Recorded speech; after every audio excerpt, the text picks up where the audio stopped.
You believe that the sun is much larger than the earth, that the earth is a roughly spherical planet that rotates on its axis every 24 hours and that revolves around the sun once every 365 days. You believe that you were born on a particular date, that you were born to 2 human parents, and that each of your human parents was born on an earlier date. You believe that other human beings have thoughts and feelings like you do, and that you are not surrounded by humanoid robots. You believe all of these things, and many more, not on the basis of direct observation, which can't by itself tell you very much about the relative size and motion of the sun and the earth, or about your own family history, or about what goes on in the minds of other humans. Instead, these beliefs are mostly based on what you've been told. Without spoken and written testimonies, human beings could not pass on knowledge from one person to another, let alone from one generation to another. We would know much, much less about the world around us. So learning about a topic by asking an expert on that topic, or appealing to authority, helps us gain knowledge. But it doesn't always. Even the most highly respected authorities can turn out to be wrong.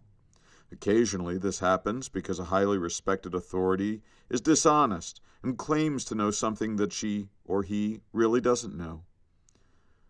Sometimes it happens just because they make a mistake. They think they know when they don't know. For example, a number of respected economists did not expect the financial collapse of 2008. They turned out to be wrong. Maybe they were wrong because they were overlooking some important evidence. Maybe they were wrong because they were misinterpreting some of the evidence they had noticed. Or maybe they were wrong simply because they were reasoning carelessly from the total body of their evidence. But whatever the reason, they turned out to be wrong, and many people who trusted their authority ended up losing lots of money and losing lots of other people's money on account of that misplaced trust. So while appealing to authority can sometimes provide us with valuable knowledge, it also can sometimes be the cause of monumental errors. It's important to all of us to be able to distinguish those occasions on which we can safely and reasonably trust authority from those occasions on which we can't. But how do we do that? In order to do that, nothing is more useful than an authority's track record on a particular topic. If someone turns out to perform well in a given situation much of the time, then it's likely that he or she will continue to perform well in that same situation, at least in the near term.